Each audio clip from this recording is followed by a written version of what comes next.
Welcome to the Nick Blevins Family Ministry Podcast. Our goal is to help you maximize your church's potential. You'll hear from top leaders in children's, student, and family ministry about the principles and practices they use.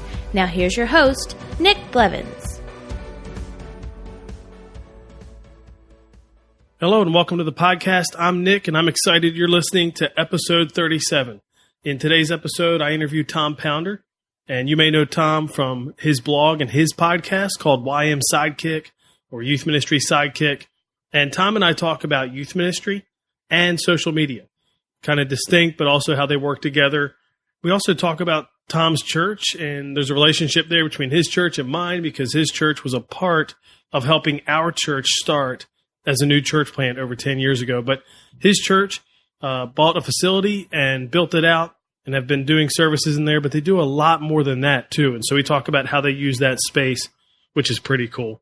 So let's go right ahead and jump into my interview with Tom Pounder. Today I'm joined by a fellow podcaster, Tom Pounder. Tom, welcome to the podcast. Hey, thanks. How are you doing today, Nick? I'm doing well. Here we are in the new year. Tell us a little bit about yourself, Tom, your family, your church, and maybe even your podcast. Let's talk about that a little bit too. Okay, cool. Well, I'm 41 years old. I have blonde, brown hair. I wear glasses. No, just kidding. Nice. Not exactly what I was shooting for. This is but not I am that 41 kind of podcast, Tom. Yeah. Nice. No. No, I'm centered here in the Washington, D.C. area. I grew up in Washington, D.C., which is not normal. Most of it, D.C. is a very transient area. So for me to be born and raised here and then stay here is quite different. I live here just outside of D.C. in Chantilly, Virginia. I work at New Life Christian Church, where I serve a variety of different roles. But my background is student ministry. I started student ministry back in 1997. I did not have a cell phone, but I did buy a pager at one point because that was still popular back then. So I got my start back in 1997 doing middle school ministry. I love middle school ministry. I did not think I would like it as much as I did. I love it.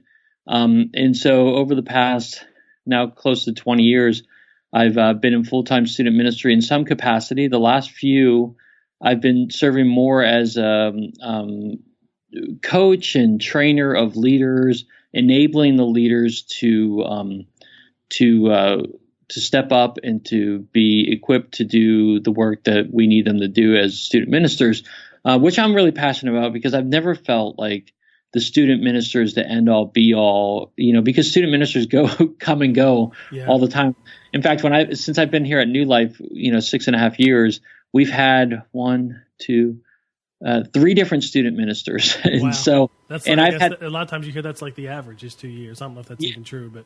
Well, no, that I hear that a lot too. I've stepped in and filled in as the director. In fact, that's kind of a current role I have right now. I'm the director right now, training up a student minister to take over, and she's fantastic.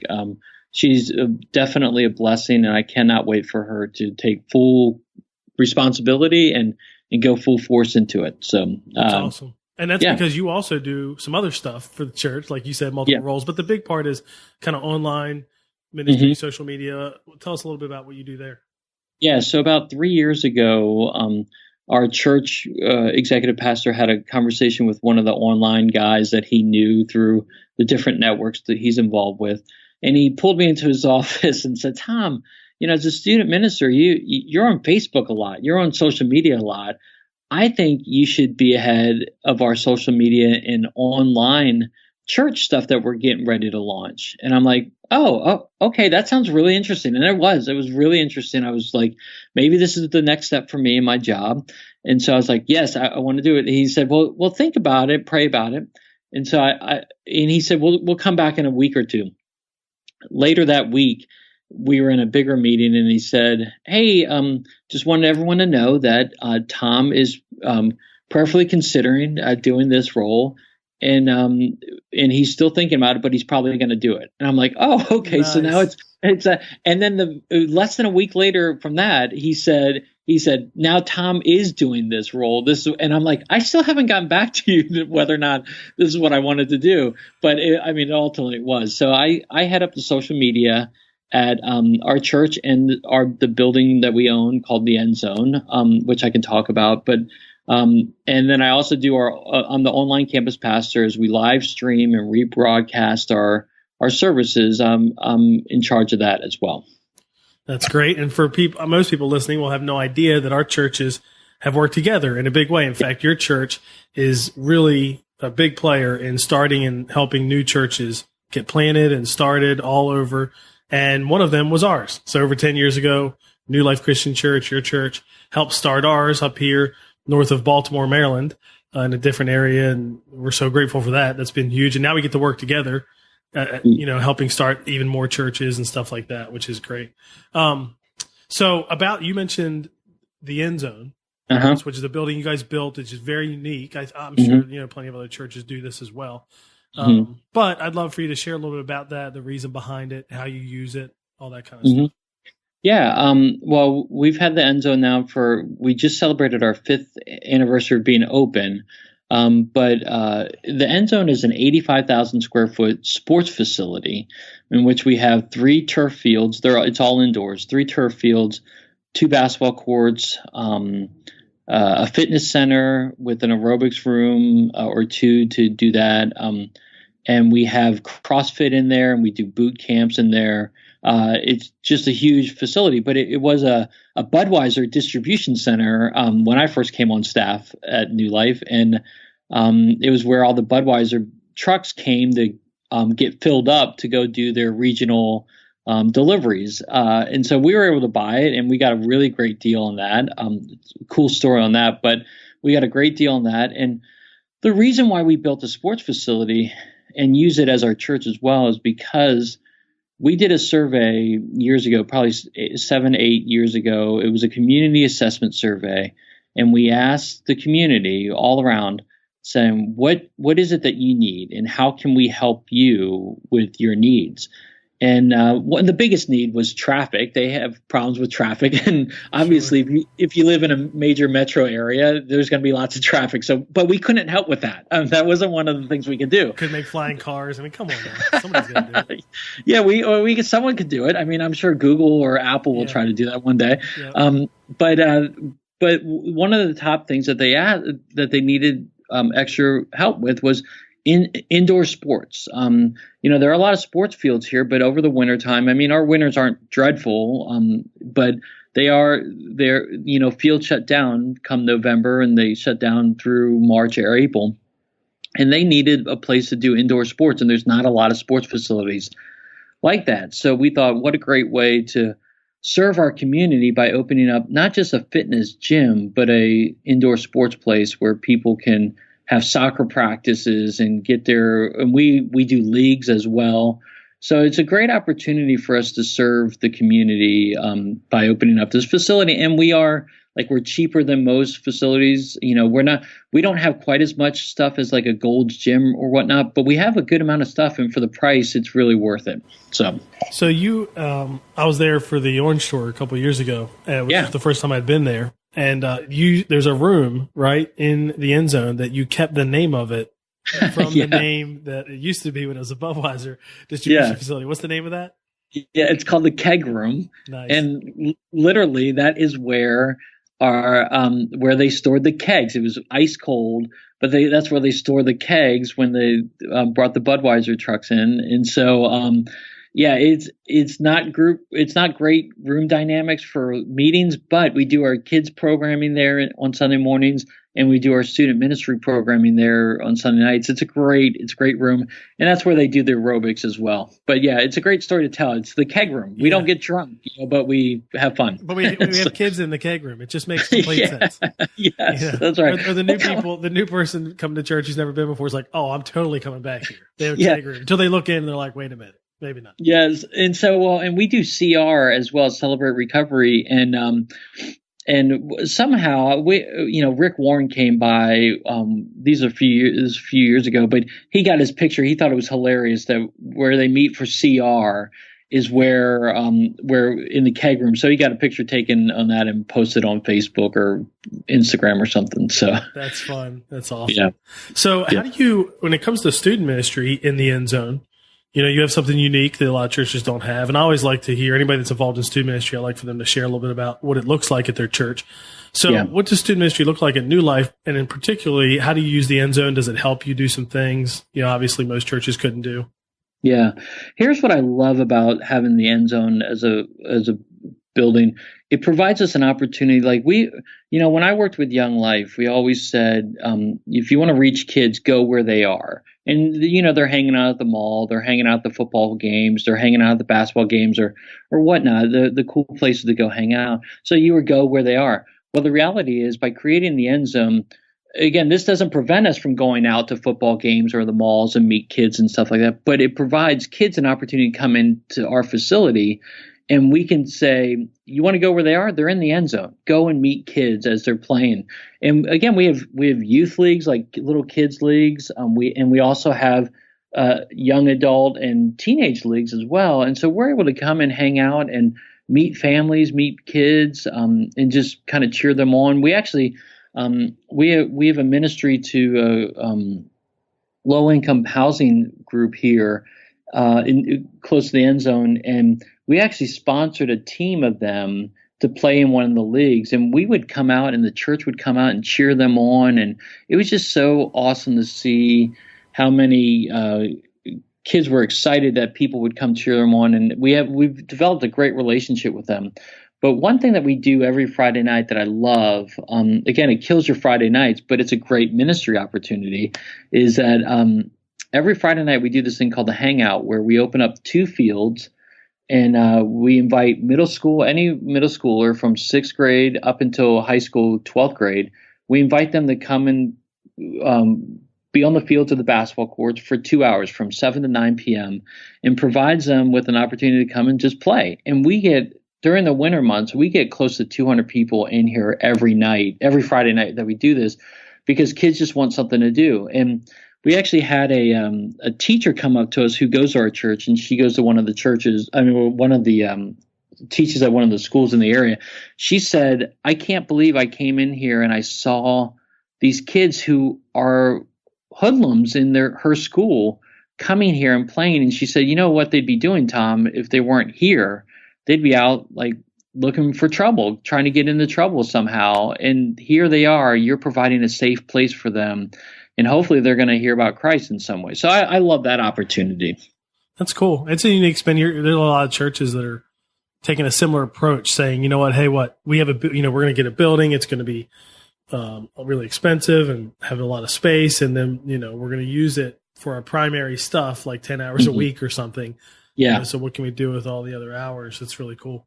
And you guys just reshape it for Sunday for services and things like that. And right. Yeah. Well, we are essentially still a portable church, even though we own the building. However, the one thing that's different is we do have a semi-permanent stage, or we call it semi-permanent, but the reality is it's very permanent. We've never once moved it. It sits in the corner. So we have 2 basketball courts and then a little training area. In that training area, we have this stage, and it sits there, and we transform the basketball courts for our main service area. And on a Sunday morning, it does not look like a basketball court. It does look like a legitimate, auditorium that you would go into a church service for. And then the middle school kids and the high school kids will meet in some of the meeting rooms during the Sunday morning, but also the kids, our kids zone, will meet on some of the fields. Actually, they meet on the fields at times, as well as some of the other meeting areas. So that's awesome. The room that you have the stage in is just huge. I don't know how many you could actually seat if it were full, because for the Orange Tour, that was a great number of people, and yet we weren't even half the room. Yeah. It's huge. I think, unfortunately, building code prevents us from getting too many people in there. But you're right. We could max that place out and sit probably easy 2,000 people. So that's crazy. Yeah. That's cool. It's a great facility, which is awesome. I want to shift gears a little bit and talk social media, the other part of your role. And so Obviously you're kind of the campus pastor for the online campus and doing social media for the whole church, but especially as it relates to ministering to kids and students and families, how important is social media? How do you view it? Yeah, I mean, I believe, I am a firm believer that social media is probably one of the most important things ministers can do today. And it's not a waste of time. I think a lot of times people will look at it and say, oh, you're on your computer, you're on Facebook, you're doing this.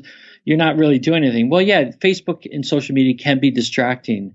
However, if you use it intentionally, I think it can be the most impactful thing that you can do with your time. Again, as long as you structure it effectively, and you don't even have to spend a ton of time doing it, but it's very important because moms are on Facebook all the time.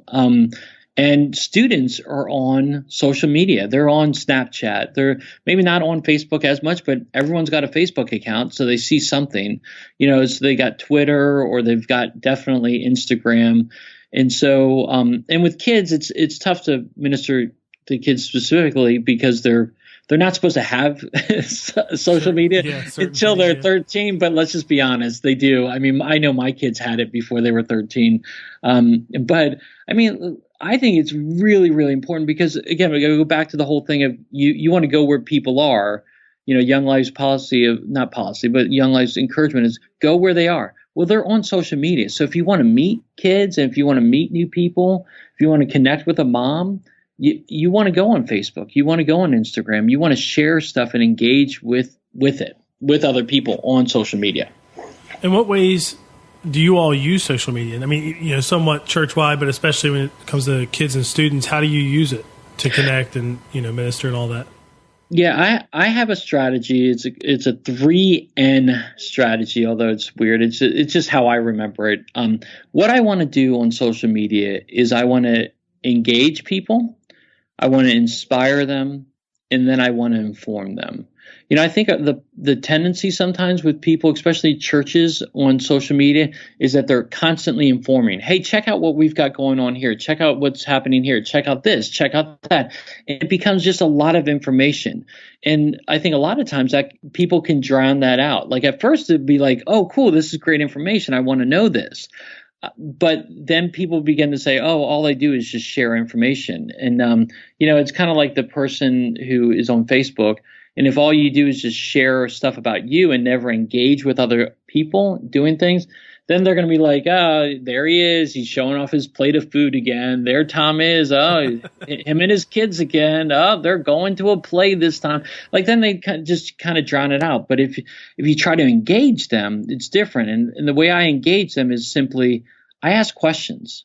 I post relevant articles that are applying to them in their lives and applying to what we're talking about as a church.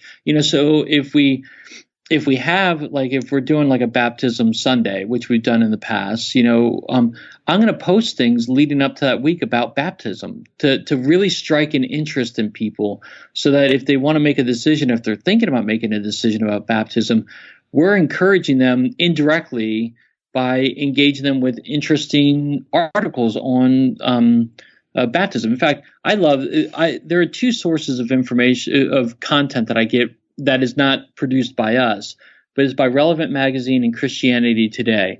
They have so many great, engaging, thought-provoking articles that I don't mind in a heartbeat taking something from their stuff and saying, look what Relevant just posted. What do you guys think about this? I'm asking them questions. I'm trying to engage them and have a response because, again, our strategy at New Life is we want people to discover God, develop in a relationship with Him, and deploy into their community.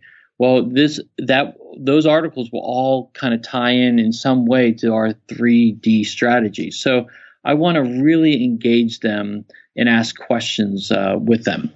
I've heard it said before, probably, I think I actually heard this in like business marketing type thing, but it's good to do maybe 4 or 5 engaging, question asking, inviting response posts for every one information, just pushing it to you, especially if it was trying to get you to do something. It might be different if it's helpful information, but if it's like, sign up for this event, do you try to practice that? Is it way less? I mean, what do you think the ratio is there as you do it? Yes, personally, I do that all the time. I'm posting about other people. Again, I've shared your content before that you've written on Orange and on your blog site. I want to, yes, definitely share other things rather than information. And I've heard different ratios, like 3-to-1 or 3-to-2 or 4-to-1. So something like that, yes. However, in our church, there are times it all depends on the week. Like when it's things like Christmas and it's a big week leading up to our church, I will post a little bit more information than I will as some of the engaging stuff. But I mean, I'm still trying to mix and mingle. I don't want to share all information. So it kind of depends on the week and what we have leading up to it. That makes sense. You mentioned you use Relevant and Christianity Today as sources for content. Or is there anything you use as sources for children's ministry and student ministry? Some of those relate, obviously, like you might find something on both of those that relates to, but is there anything else that you use? Yes, I will. I will definitely hit up. Again, Orange has a ton of great stuff. I mean, if you go to Orange blogs or orangeleaders.com, they have a ton of great content that I've taken and shared with our groups because, again, Orange, my opinion is they're the premier in family ministry, and they have so much great stuff that you can share and encourage parents and students. Yeah, we'll use their parentq.org site articles a lot. And it's just funny because on Facebook, you can obviously see, I guess on every platform you can see, but Facebook's the big one for parents.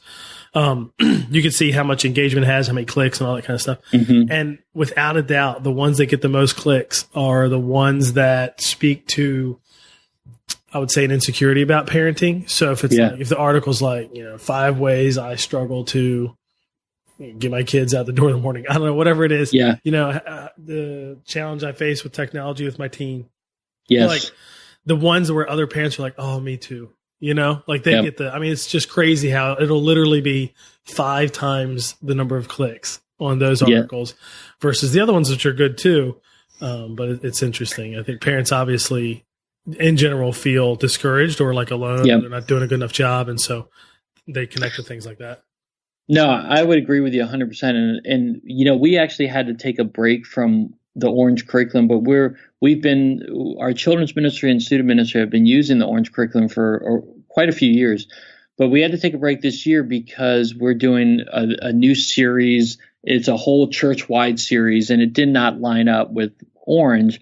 We're going to go back to it when we're done with it. But one of the things I love about Orange is that they provide so many social media images and engagement things and information in their curriculum that when we've posted that before in the past too, we get a ton of great responses. So I agree with you 100%.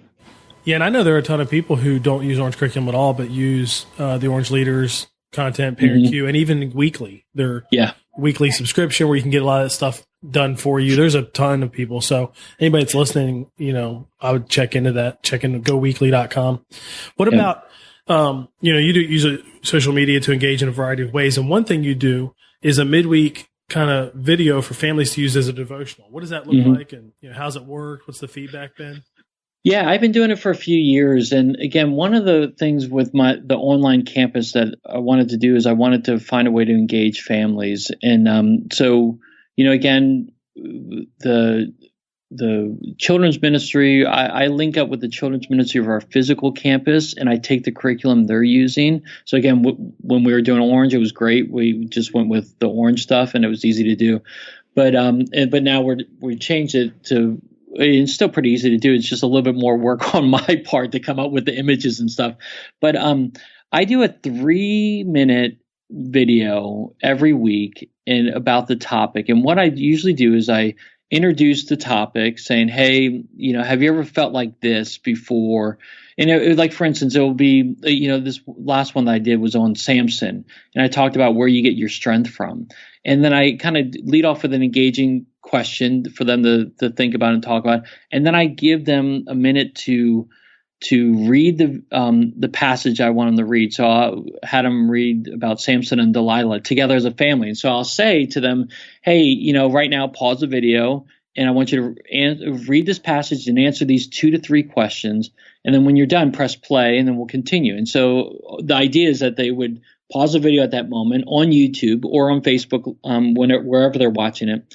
And then I would come up with a wrap up of sort of like a bottom line. And hey, here's the point of the whole story.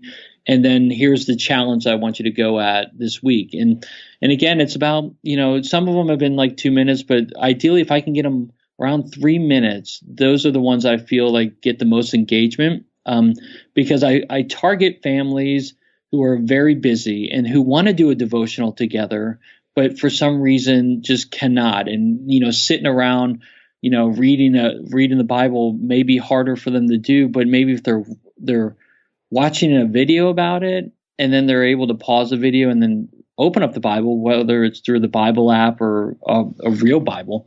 But I just want to engage them as a way for them to sit down and do a devotional together that doesn't take a long time, but it's something that they can all talk about together.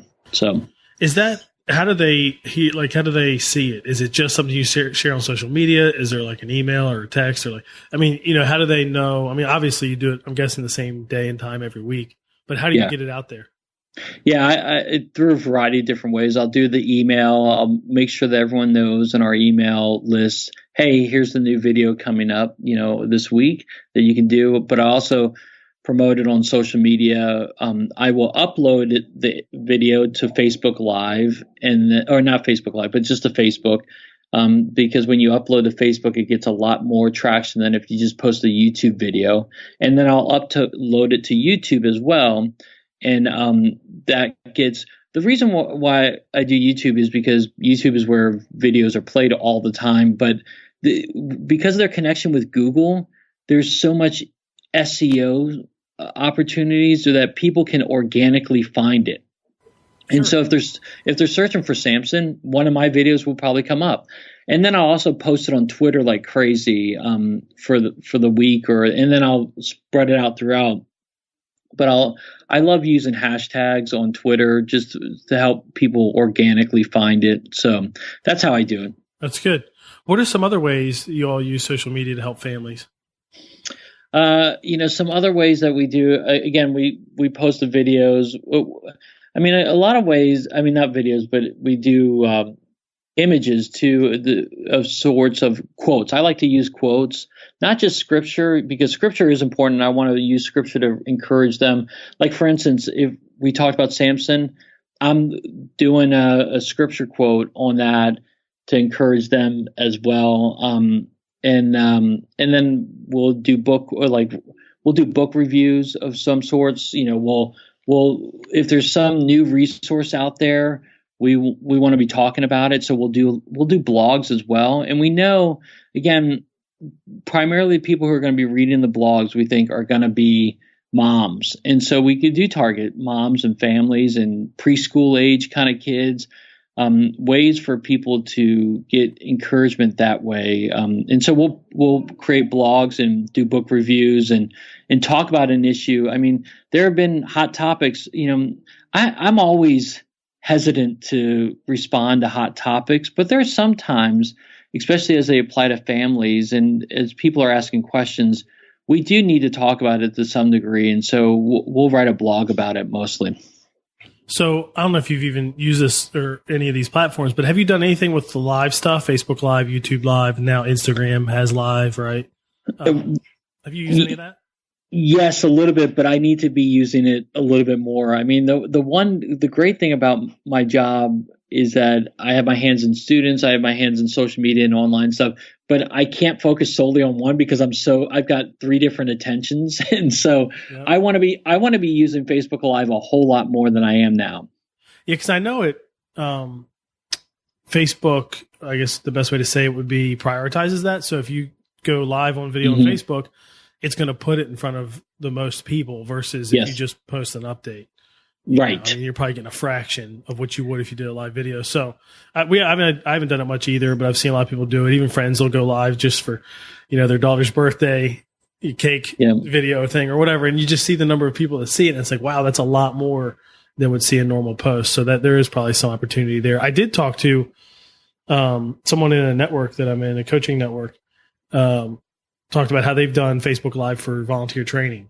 And within, I guess, either within a group or a page. I don't know if you can do it within a group. I should know more than this, but I don't. Anyway, and then of course then it's there to replay, and they found some success with that, which is pretty cool. Well, I'll definitely agree with you on that. One of the things that we do want to do is some student minister training on YouTube, and just so where we can do the training and then upload the video to YouTube so that people can constantly go back to it. Because, I mean, it's a very busy world that we live in, and people can't always make it out on a Thursday night at 7:00 when they've been working all day and they got family demands on them, or even on a Sunday afternoon after church. They've got other things happening. And so what we're trying to do, what we like to do is create a whole bunch more training videos and then post them online. So yeah, that's good. We need to do that as well. And we're moving that way for sure. So tell us about your podcast, YM Sidekick. Yeah. Okay. So I started YM Sidekick years ago. It's actually it's been rebranded. This is the third time it's been rebranded, but I'm going to stick with YM Sidekick now. But I started years ago, probably 7-8 years ago, with the simple idea of just saying I want to process ideas, and the way I process ideas is by writing. And so I'll just see if anybody else is doing it. And I started blogging, and I loved the blogging, and I still blog at ymsidekick.com. But about 2 years ago now, there was a lot of trending to doing podcasts, and I'm like, oh, this sounds really cool. Maybe I'll put my hand in this and see what I can do. And so I created a podcast that's geared towards student and social media people and online ministers. And the idea is just to bring in people. You've been on the podcast before, just to bring in people who focus on ministry and to talk about a blog post that they've done, and we can kind of unpack it a little bit more, or to talk about an issue they're really passionate about. And so I do about a 20-minute podcast, and it's usually about 15 minutes or so of really good content, and then I have a front end and a back end to it. But it's a really kind of I really like doing it. I love writing still, but I really enjoy getting on and doing an interview with someone who's an expert, An expert. And then you get people like me. You got to throw some words in there, Dude, I'm with you though. I love it for the same reason. Like I like writing and blogging too, but I definitely enjoy the podcast more because the interviews, they're just fun. Yes. You learn a lot. It's awesome. And again, this goes back to social media on a bigger scale, but I mean, Nick, I probably never would have met you. I mean, I know we have the Orange connection, but I mean, the simple fact that I can stay in touch with you and what you're doing via social media is fantastic. And I mean, I've asked people that I would never have dreamed about asking to be on my podcast, and they've said yes, all because of social media. And so I think it's great to connect with people there.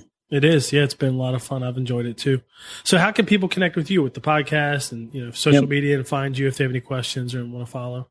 Yeah, on iTunes, I'm the YM Sidekick podcast, but you can also find it at ymsidekick.com. That's where I've got all my content. And then, I mean, I got a YouTube channel that I do some videos every now and then, but I mean, ymsidekick.com is a place. I'm on Twitter all the time, and my Twitter handle's at TA Pounder, like quarter pounder with cheese.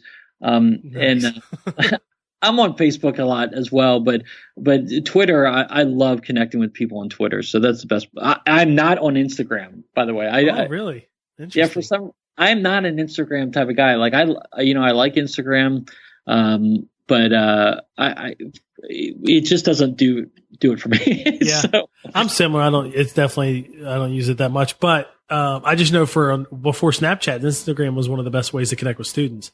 Yes, that's where they were primarily, even direct messaging and all that. Now that keeps changing and all that kind of stuff. But doing student ministry, I was surprised you didn't even have an account there. But no, but I do have a Snapchat account. I will say that I do have a Snapchat account. But it's the same thing. I have a problem. Like I literally took my daughter to school. She's in high school. I took her to school a few weeks ago, and she had to be there a little bit earlier. And literally, it's a 5-minute drive. It's not that far at all. She probably took like 10 to 15 snaps of herself. And I'm like, what are you doing? And she's like, I'm just sending snaps to people. I'm like, I just don't understand it, but I'm on it. I try to engage in it. I don't understand it, but I try to engage in it, and I try to do the best I can. Yeah, that's all you can do, right? Yeah, I'm right. Clueless there in that platform. Yeah. I have Snapchat, but I don't even use it. And I tried it. It's like you're saying, like I'm not even sure what. I just couldn't quite get it. Although I did think it has a lot of features that are cool and interesting, Yes. and filters and things like that. And so we try to leverage that too. But yes, definitely. We're learning. Right? Let me tell you, the geo filters for Snapchat are gold. I mean, when we do an event, we always create a geo filter for our thing, and it is flat gold because the kids will use it, and it's an easy way to promote what you're doing. So it's really cool. That's good. That's something people can definitely walk away with and do. Yeah. Yep, we've tried to do that as well. Well, Tom, thanks for coming on the podcast and sharing this. Really appreciate it. Oh, man, thanks for having me, Nick. If you were using Facebook Live or any of the live platforms to do some different things in ministry and it's working well, I would love to hear about it. Go ahead and email me at nick@nickblevins.com. I'd love to hear what you're doing, how it's working, and how you're leveraging one of these live platforms. Coming out of that interview, a couple action items I think that could be helpful would be, one, to put all your eggs in one social media basket. Whichever one is already working, already has some traction, I think you could really benefit from just focusing on that one medium and not worrying about the others, and then make that as good as you can. And maybe if you max it out, then you move on to something else. But I think that would be a good approach. And another thing is you could consider doing a video devotional like Tom's talking about. We'll link to the one that he mentioned in the show notes so you can check that out. As usual, you can find those at nickblevins.com/episode 37.